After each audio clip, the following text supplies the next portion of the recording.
This is Tush, and I welcome you to Tushalicious Talk, an Oklahoma City podcast for titillating women, tantalizing conversation. And I thank you in advance for allowing me to be your one-stop shop advocacy connection. Hello again, and welcome back to another episode of Tushalicious Talk. This is the podcast where I attempt to intersect real life with advocacy and politics in Oklahoma. And as the co-president of the League of Women Voters in Oklahoma County, for today's episode, I welcome Amy Curran from Generation Citizen. And as always, on the first Thursday of every month, Stephanie Henson, who is the vice president for the State League of Women Voters in Oklahoma. And I have done just a few things with Amy. I try to push her stuff on our emails all the time. And if you could tell us a little bit more about Generation Citizen and what it is that you do, the title, your title, and the responsibilities and so forth. Pretty please. Absolutely. Thank you so much for having me. Like you said, my name is Amy Curran. My pronouns are she and her. I'm the executive director for Generation Citizen Oklahoma, and I sit on the steering committee for the Civic Learning Coalition for Oklahoma. So with Generation Citizen, we are on a mission to really start a movement to support students learning government and learning civics, but doing it through project-based learning in a way that they are actually getting their hands dirty and engaging with policies, working with community leaders, working with policymakers to improve their communities as we speak. And so that it's an honor and a privilege. And we are in school districts here in Oklahoma, in Oklahoma City, we're in Tulsa, but we are as far as Guyman and in Meeker. And so lots of different communities. So I have the privilege to do that. As far as the Civic Learning Coalition, that part is really to make way. And a lot of, I think, what we'll talk about today is we are currently living in a time where there is disagreement about how students should learn civics, how they should talk about our government, and how they should participate. And so I work with students. Some are eligible to vote and others are not. But we believe both through the coalition and Generation Citizen that every student has civil rights protected by our Constitution to allow them to participate, to let their voices be heard, and to really advocate for their communities that they care so deeply about. Yes, thank you. Thank you so much. I didn't realize you were so far all over Oklahoma. That is so cool. Thank you for being an active part of advocacy in Oklahoma. And so again, Stephanie, we're basically talking about tension of educational bills this legislative season. So I want to know if you have any opinions of what's going on before we get started on the agenda. As far as what's going on, I know maybe in the national conversation too, when you talk about education, it seems to be a lot that, it comes down, I think, a little bit to the tension. I mean, you've asked me about the tension, and I want to say this idea of, and I love what you said, Amy, about children coming to school to learn and to find their voice and to find and I think maybe the tension being, how there's a lot of emphasis on parents' rights, I guess, now. And it feels like that's a little bit of a tension. I've mentioned on this podcast before how much I love Robert Putnam. And I have other friends who've taught education at OU. I was talking about my friend, John Kovaleski, who taught, the sociology and philosophy of education. And they talk a lot about this sort of collective feeling, especially they talk a lot about and he's a John Dewey scholar. So this beautiful idea of the 1970s as sort of being this beautiful time when we really embraced that. I want to say, that Hillary Clinton line that it takes a village, but we really did embrace that all adults' roles were to look out for all kiddos. There was sort of this collective sense of school, you know what I mean? And that it was sort of, so the 1970s, my friends who know a lot more about this than what I do, they sort of point to the 1970s. And I guess too, I only experienced it as a student of the 1970s. I started school and was in my youngest years in the 1970s, and they were doing all these really cool things with open concept. But you had this feeling that all of the adults were there to look out for you. There wasn't an adversarial relationship between parents and teachers. And that's the way I hear it discussed now in the tension. It seems like there's this adversarial sense that I just didn't get for me. So again, this period of the 1970s in which I got to grow up was just this period of the adults were there to care for me. And I felt lifted up by my community, whether it was my neighbors on the block who were looking out for me and giving me opportunities for little jobs, or whether it was my teachers, my librarians, my principal, my parents. Everybody was working together to lift me up. They wanted to see all the kids thrive. And the tension to me now seems that it's more competitive and less about collective being together, but it's more about competing to somehow be the best, maybe, or I don't know. How would you, does that, and I don't know if this is just what I'm feeling intuitively or if it's what.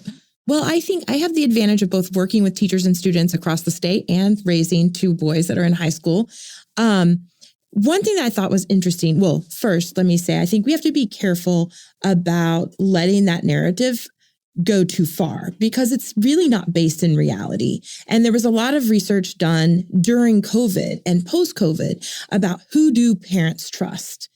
And the number one person or people category that they trust across the country in rural areas and urban areas, in red states and blue states, are teachers and school administrators.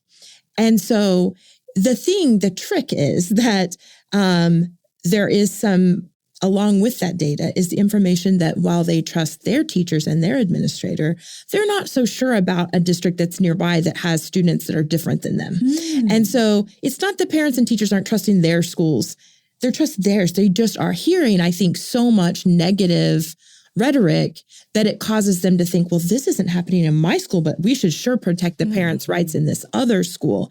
And that's something to just think about because I have really not met anyone who says, I don't trust the teachers at my own kid's school or my grandkid's school. Perhaps those people are out there, but I have not engaged with them. It is more of who are these parents that we are protecting their rights? Because as a parent, I want my children to be taught honest history. I want them to be taught sex ed. I want them to be taught about how communities can disagree and how communities can sometimes even make big mistakes that have long-lasting consequences, but they are empowered to change that moving forward. So, I don't right now feel like my parental rights are being protected with some of the things that we're going to get to talk about here in a minute. So, yeah. I feel like as a Black parent, in the past, there's definitely, we did not want our kids feeling uncomfortable with books with the N word. But I feel like, so to speak, we didn't really get, no one in the Black community, they didn't come and ask us, what's your opinion on the book ban?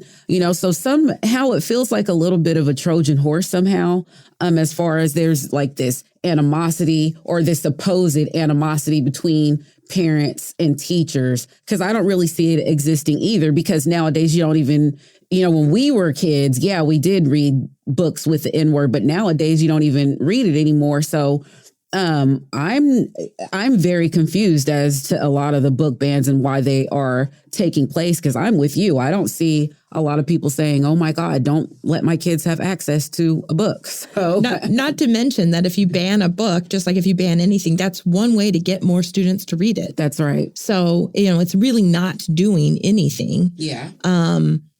Other than confusing people. That's right. And a lot of us are very confused. Yeah. And I appreciate that you're saying that about the narrative so is it that it's just a really small fringe and we think that narrative is a lot bigger, that there's that would be my assumption because I just don't know these people. Like I hear them on the floor when I'm listening to debate. Mm-hmm. I hear them, in social media. I hear them in being interviewed and they're talking about these parents who are just appalled.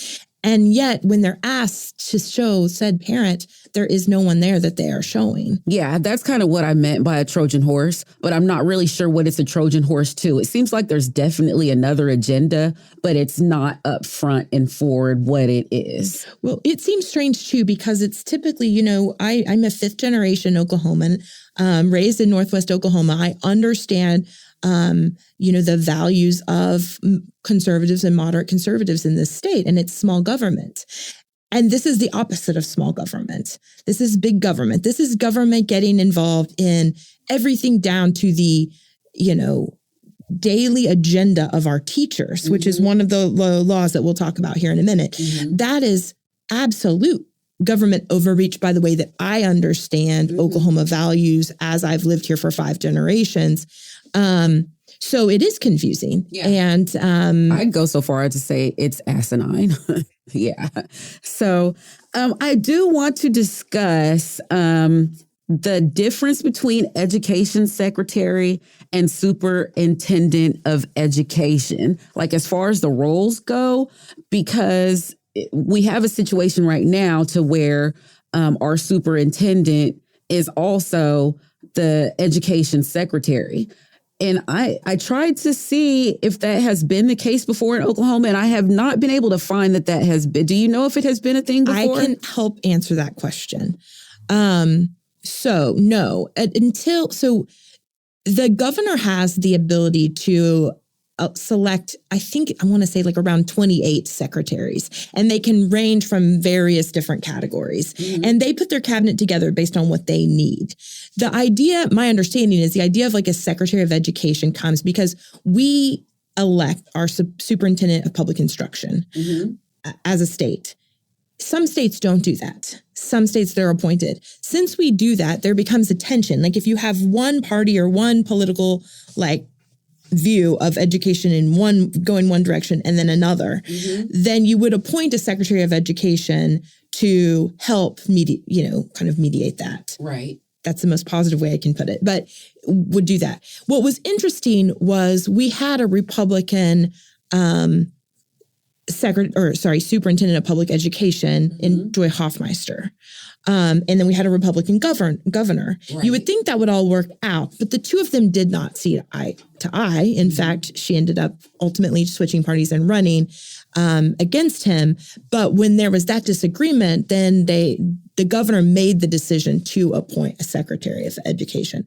What is confusing is why you would keep that role. Yeah. And I can only imagine it is because of, money is the only reason I can imagine it, because you wouldn't have, and they do different things. And I don't want to get too in the weeds because I can't even tell you. The superintendent runs the Department of Education. The secretary is more oversight. So yeah, you can go through in more detail those things. So they do different things, but you wouldn't think you would need oversight of yourself. So the superintendent of education, I got this from Wikipedia. The primary function of the state superintendent is giving advice and making recommendations to the State Board of Education on matters pertaining to the policies and administration of the State Department of Education, as well as the public school system.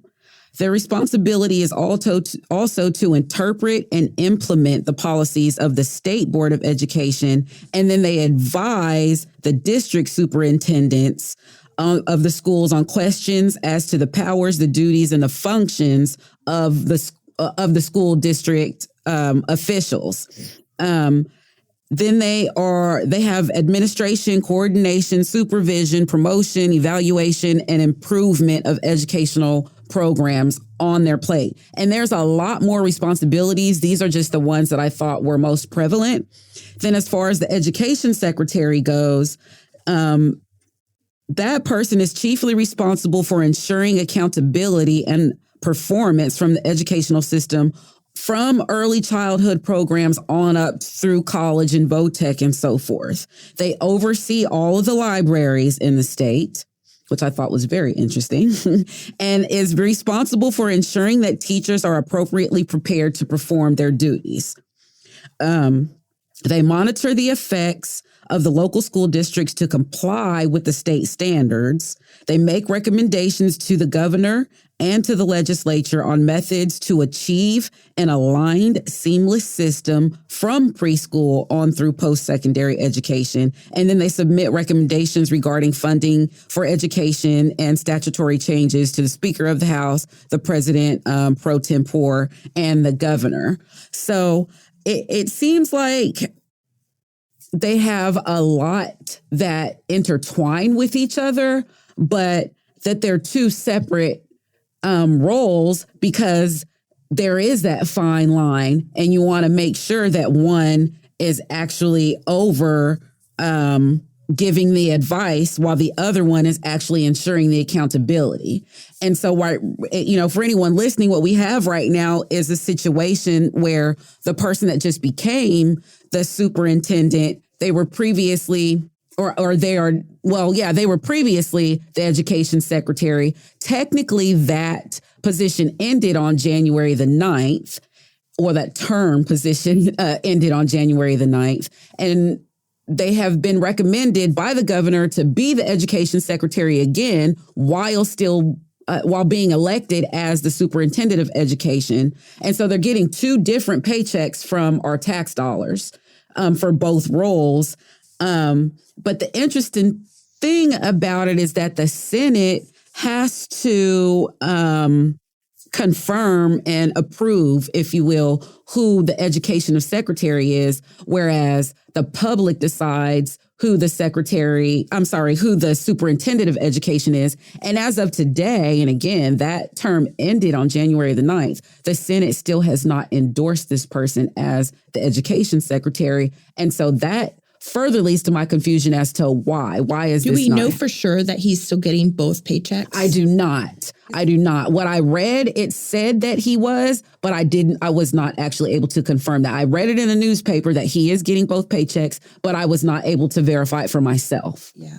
I think that it's interesting. It's also, one of the few scenarios where you can pull two paychecks from the state. So, we have several teachers, Republicans and Democrats or educators who are elected into the legislature. Mm-hmm. They actually have to resign from their teaching jobs because they can't pull two state paychecks. Right. So I think that's also interesting, and why I would assume one is an elected official and one is an appointed official, although you would think, why can't we just appoint our teachers as? Yes, you are correct. But, something doesn't seem like the up and up on all of that. And I think that it's just another smoke and mirrors as far as like who's making what decision, how, what authority are they making that decision with? I mean, is he really making the decision as Secretary of Education if he hasn't been confirmed by the Senate? Well, and the governor is the one that appointed him to be and selected him to be. So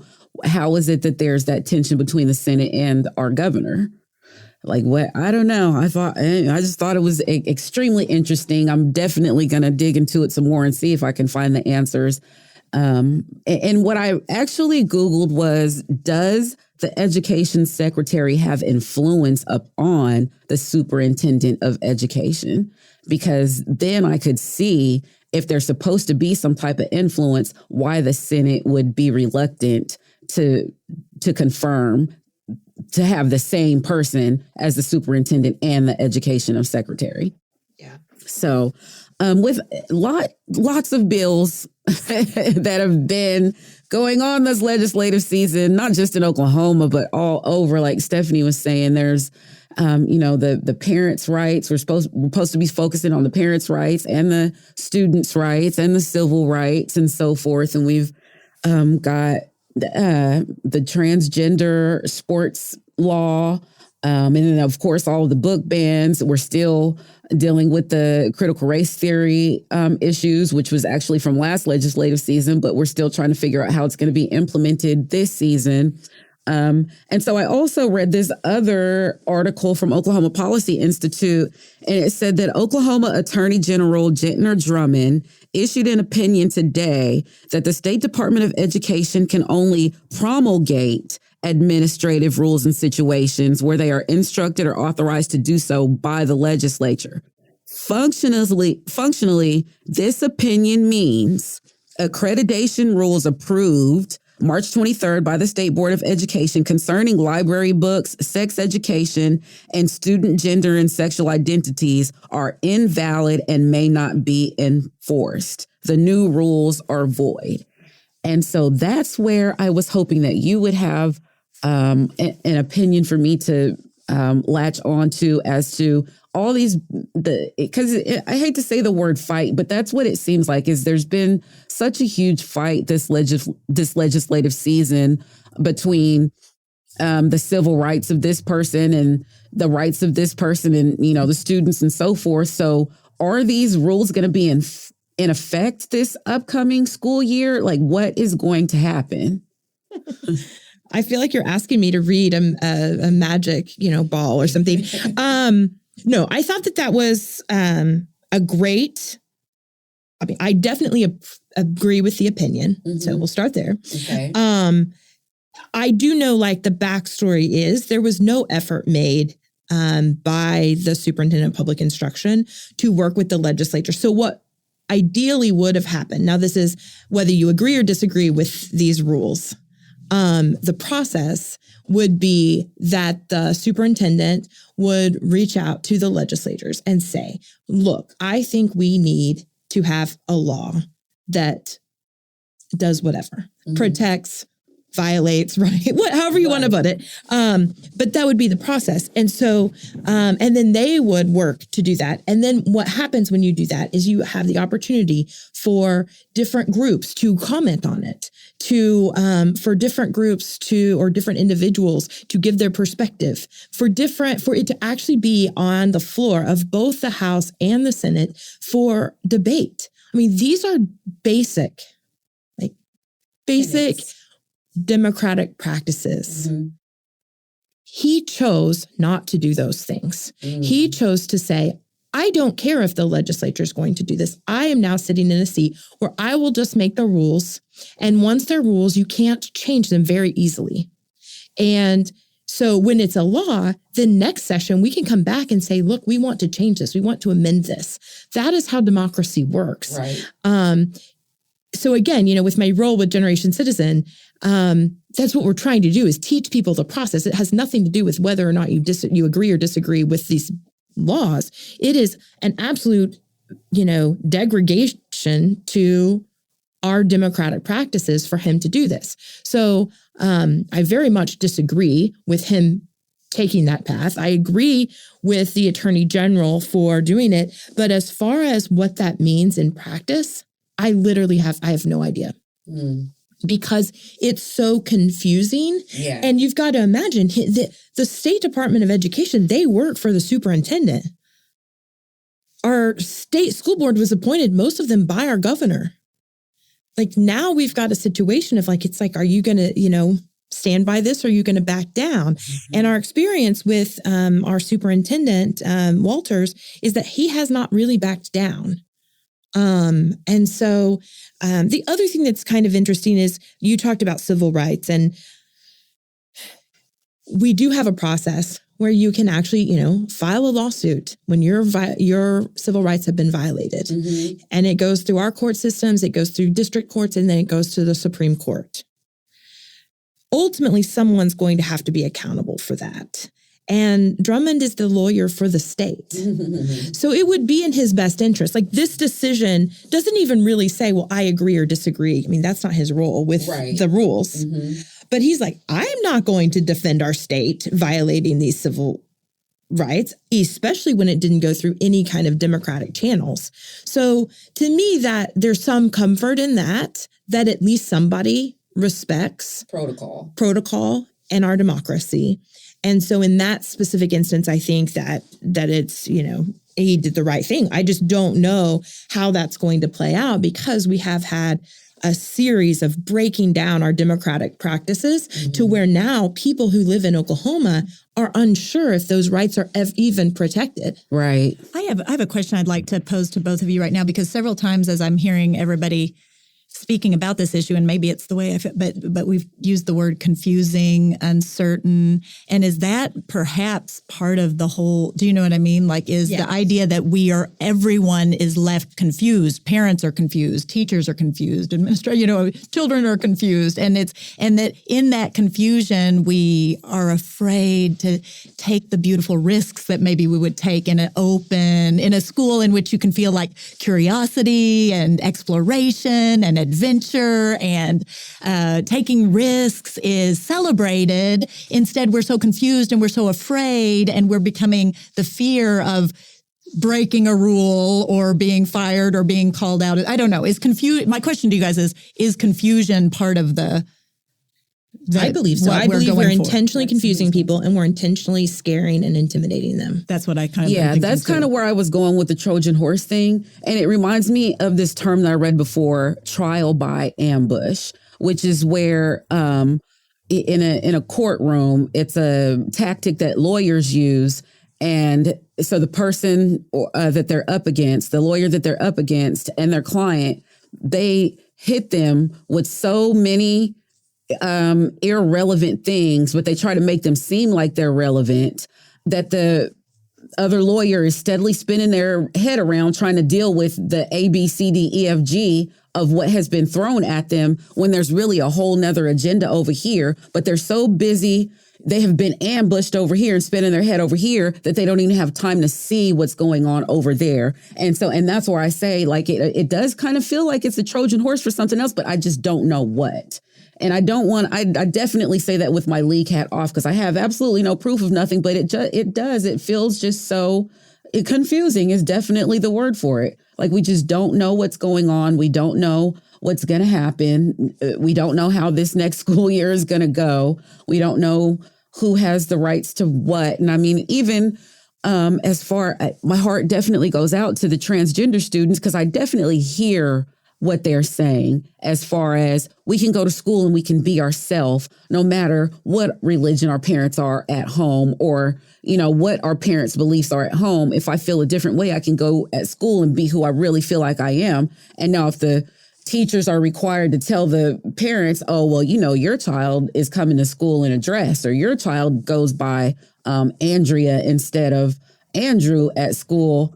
And I've heard stories personally of the parent that wants to, quote unquote, beat the gayness out of their child, and my heart goes out to them. But there's definitely two sides to it. I don't know which one is the right way to go, because I definitely hear the parent side as well. Like, there are the supportive parents out there that don't have an issue, that are not going to beat the gayness out of their child, but they just never really, it didn't click in their head that their child may have been from the LGBTQA community, and it would be nice that if the other parent knew that, oh, well, thanks for telling me, so I don't know. But one thing I could say that is happening is that we have, I get to work with a lot of administrators and a lot of teachers.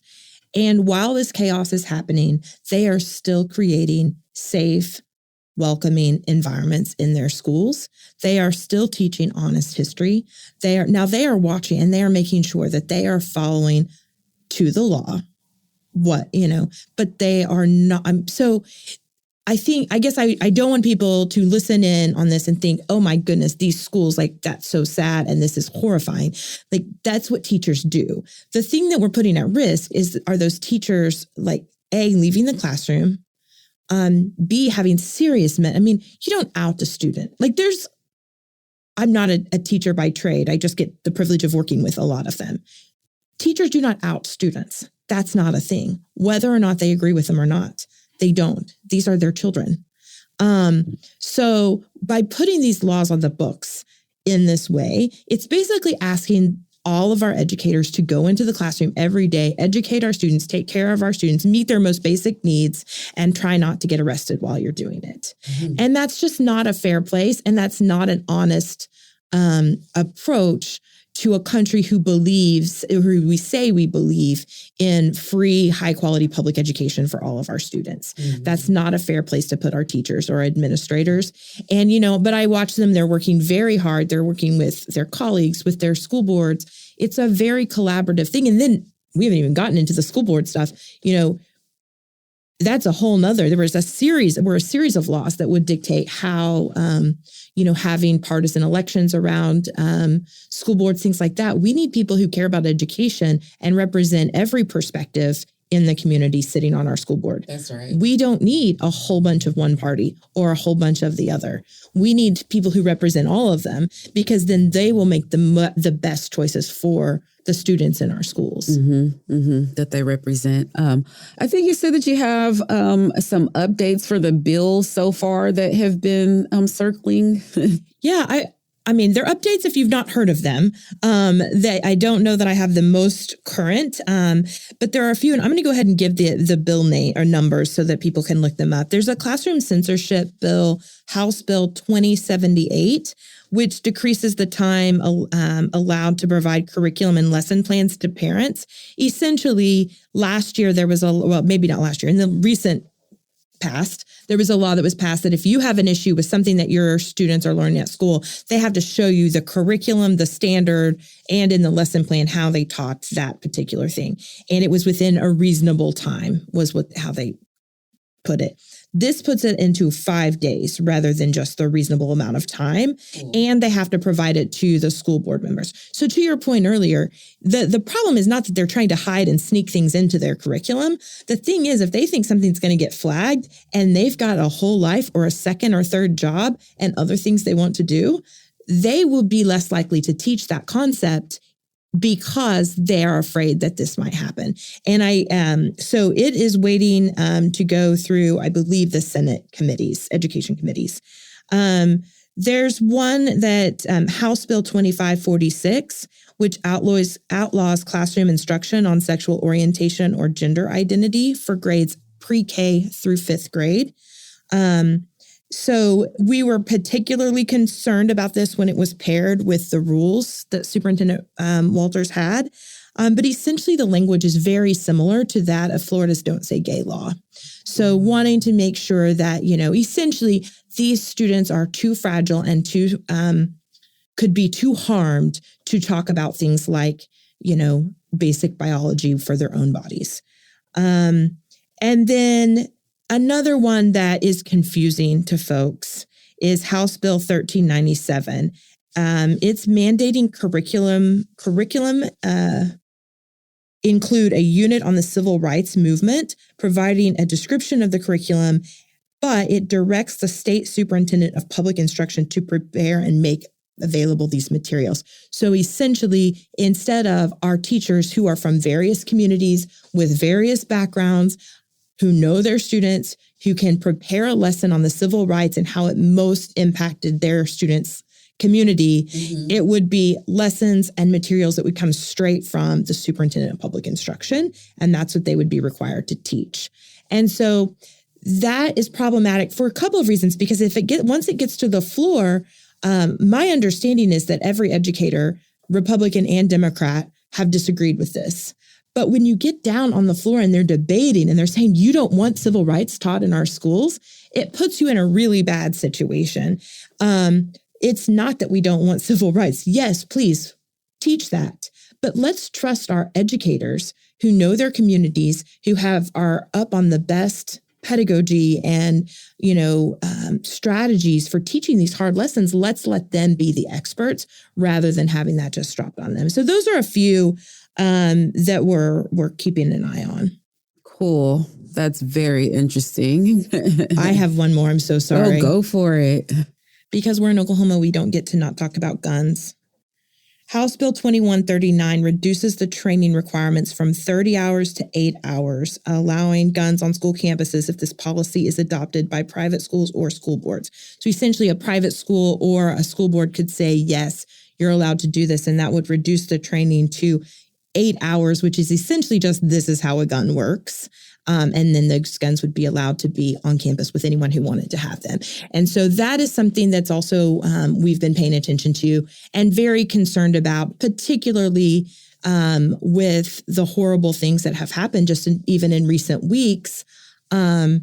Teachers don't feel safe with that being the case. And it's very hard to build relationships when you're just imagining the worst case scenario about your students every single day. All of that topped with absolutely zero evidence that having more guns on campuses, even with trained professionals, reduces school shootings. So those are the ones that that I'm keeping an eye on, that people should kind of pay attention to. And again, they've made them out of the house of origin, and they're waiting for committee assignments. That has been stalled out by what I think we're about to talk about next. So yeah, there's this tension between the Senate pro temp and the House, the Speaker of the House. So as of March 27th, this is the last update that I read was on March 27th. The Senate changed the House Bill 1935, which is the Oklahoma parental tax credit.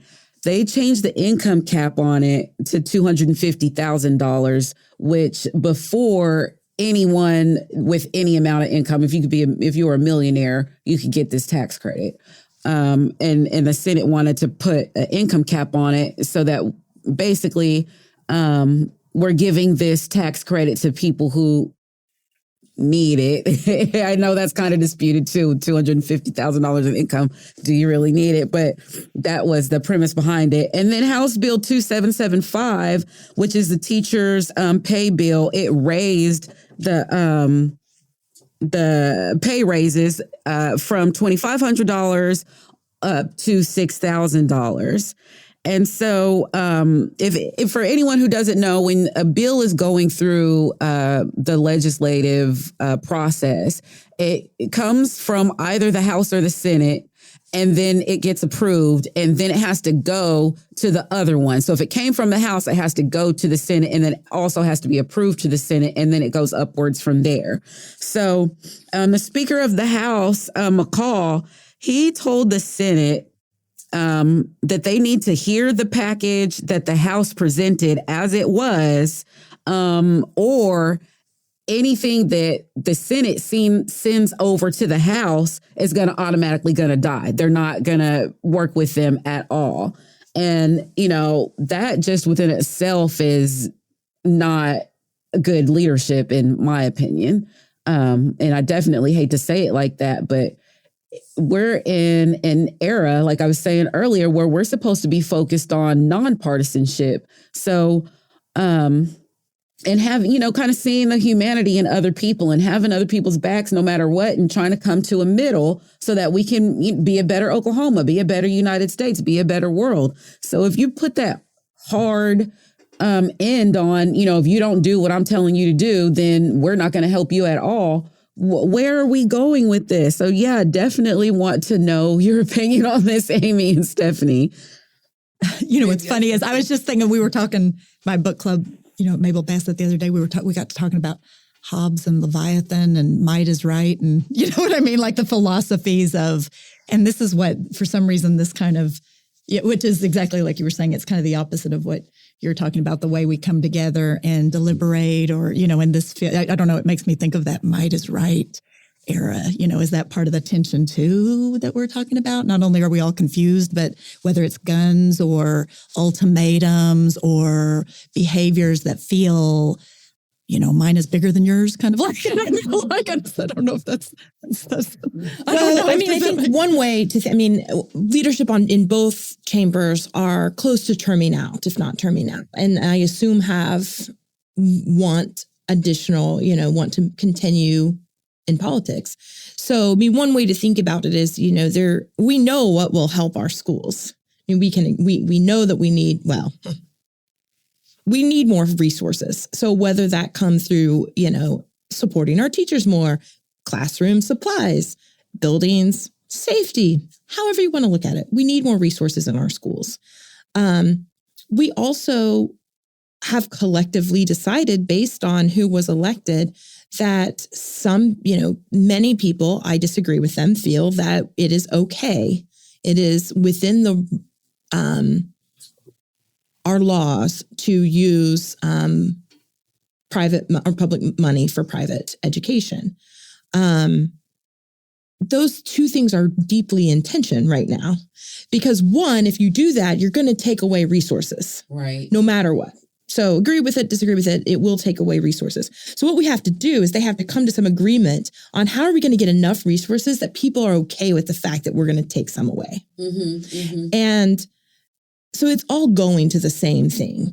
It feels to me more like, when you go to a Thunder game and they play on the big screen, the hats with the nut under the hat, and it's like, where is it? That's what we're trying to do, is like hide it and deplete resources from really the people who need it the most. Yeah. Let me quickly say, because I didn't really go into this. So that House Bill 1935, what it is there's a bucket of funds that are for public education. And there was a big hullabaloo about vouchers that went on for a while. And so the voucher conversation kind of died down. And what came up while the voucher conversation was dying down was this House Bill 1935. And so this tax credit is going to come. And I don't have the numbers written down, but I want to say it started out at like $3,000 per family. That you get a tax credit. No, per student, not per family, per student. It may be $2,000 for homeschool. The $3,000 is for private school, and the $2,000 is for homeschool. And those numbers could be wrong. Don't quote me on that. Look it up for yourself. But so this tax credit, when people file their taxes, they're going to get this tax credit. But the bucket of funds that it's going to come out of is the public education fund. So no matter which version of the bill passes, money is coming out of the public education system to fund the private education, people that have their kids in private school and homeschool. And so the big argument is if people have their kids in private school, they can afford it. And those kids are already more well-to-do than the kids that need a public education. So that's where the tension rises from people in Oklahoma, and I would say also at the legislative building, because some of the legislators, they realize like, no, public schools need their money. We should not be giving that money to people whose children are in private school. So I just kind of wanted to distinguish that. Yeah, and I think it's the same thing. I mean, when you're depleting resources, whether it's a voucher or tax credit, that's what you're doing. The other thing that it does, and I have friends who work, run, attend private schools. There's nothing wrong with private schools. The issue comes when we are putting public dollars there. So it's not about school choice. Parents should get to choose. I want to choose a public school for my kids. I wouldn't be able to choose a public school for my kid if they don't have teachers to teach, or if they don't have a building that's safe. So it's not taking away. I mean, it's not giving more choices to people. It's actually taking away choices. Everyone has the choice to go to a private school if they can find the resources. The other thing is it's around regulation. We've decided as a country that we have we have laws that protect the civil rights of our children. And those are protected outright in our public schools. And good, bad, or otherwise, we've decided to protect them by schools who adhere to certain things and allow their students to hear honest history, allow students to have real science in their schools. They get more funding from the federal government. This is something that has come into Oklahoma, where it's like, well, we'll just reject that money. Well, what you're actually rejecting is not that students are having those conversations. What you're rejecting is federal funding that's feeding our children, federal funding that's providing them basic clothing, healthcare, vaccines, all of these things. That's what you're denying when you say you're not going to do that. Those are protected for our children in our public schools. In private schools, it's just that. You get to decide. There are parent boards that get to decide what comes in and out of their school. There's nothing wrong with that. But we need to have both, and we need to support both. And when we're paying with our taxes And it is, people will say, well, this is my money. I'm just getting to keep it through a credit. That's not true. What our taxes do is actually pay for these services that we've decided collectively and democratically that we all should have. So I think it's interesting to see where this goes. It sounds to me like they're just going to, as my grandmother would say, fuss over this for a good long time. And then it'll come down to the budget like it always does. There'll be a hard deadline and decisions that no one is happy with will be made. And that's sad to me. I agree. I was telling somebody earlier, it kind of feels like you can parallel it to the argument about reverse racism, where you've got people that say, oh, Black Lives Matter, oh, Brown Lives Matter. And then you've got people that say, well, if you don't also say that white lives matter, then you're the racist. Like, the original problem, the original people who were racist are not the racists. You're now the racist. So it's like the kids that are in public school, they need the money. We definitely need the federal dollars and the state law dollars. We need to take care of the kids who have a public school. But then when you say, oh, well, you're only focused on the kids in public school and you're not focused on the kids in public school, then you're the one that is being stereotypical and you don't care about the kids that are in private school because you only want to give money to the kids that are in public school. So I just thought that was a good way to kind of explain it. Well, and I think let's be really clear here, too. The public school was never intended, and in my opinion, never should be viewed as like if you can't get into private school or you can't afford it, right, that's your alternative. Right. There is a very, if your child has special needs, they will receive more holistic services in a public school. Like that's a fact. We can argue all day long, but I will show you the data. The testing alone. Many people who are sitting in public or private schools can't afford for their child to be adequately assessed to even see what is going on with that student so that they can receive the services, much less get the services. So, many people choose public school for lots of different reasons, and they are losing that choice with these laws that are passing. They're losing that choice. Yeah, it's a total gaslight, because just because you're focused on the person that is not as well-to-do does not mean at all that it doesn't mean that the people that are saying Black Lives Matter don't care about white lives. That is not true. You should not correlate the two with each other. And just because people are focused on helping kids in public school, that does not mean that they don't care about what's going to happen to the kids in private school. It's just not true. Well, I think we've had a pretty long conversation. I encourage everyone to pay attention to what is happening right now. We know that it is confusing. We hope that we've shed a little bit of light. There is a nonprofit, I believe they're a nonprofit, called the Parent Legislative Action Committee. They're PLAC.org.